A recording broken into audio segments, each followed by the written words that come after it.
سلام خدمت همراهان پیج شرکت پمپ زاگرس. در آزمایشگاه تست پمپ‌های این شرکت هستیم. پمپی که الان روی خط تست در حال انجام آزمایشات روی اون هست،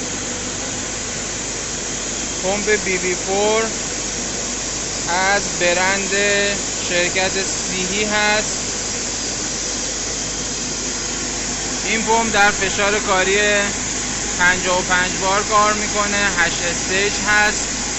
یک سمت اون از رولینگ بیرینگ های غلطشی استفاده میشه و یک سمت اون هم از بیرینگ جورنال که توسط خود سیال پمپاژ شونده روانکاری اون صورت میگیره.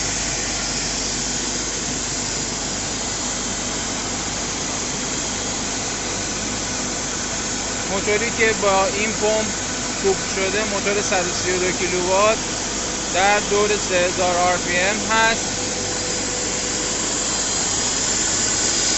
فشار کاری هم 55 بار.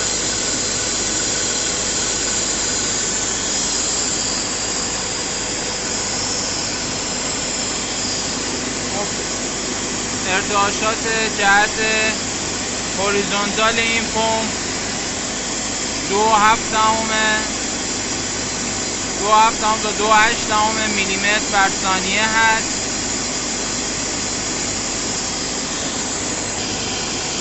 در جهت ورتیکال ارتعاش در حدود 3.3 میلیمتر بر ثانیه هست و اما در جهت اکسیال هم مقدار ارتعاش 3.4 میلیمتر بر ثانیه رو مشاهده می‌کنید.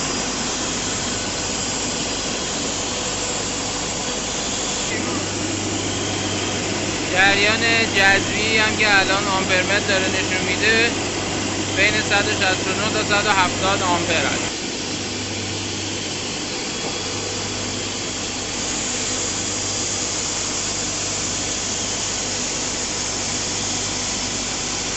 مدار تست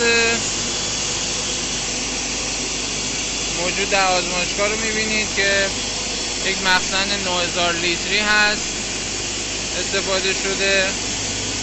شیر مکش از نوع باترفلای، خط مکش به صورت فلکسیبل کار شده.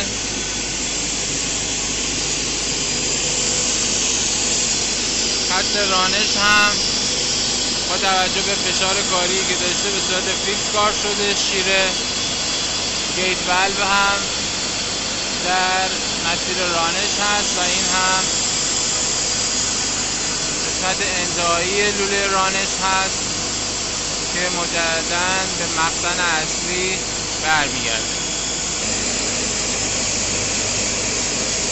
دمای کاری پایادمان هم حدود 70 درجه سانتیگراد هست که دمای مطلوبیه برای کارگرد این.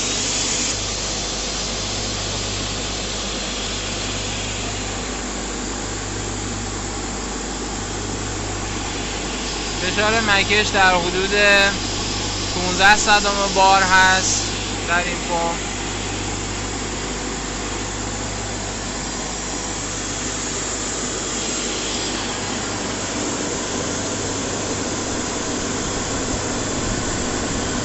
این هم فشار اتاقک بالانس هست که در حدود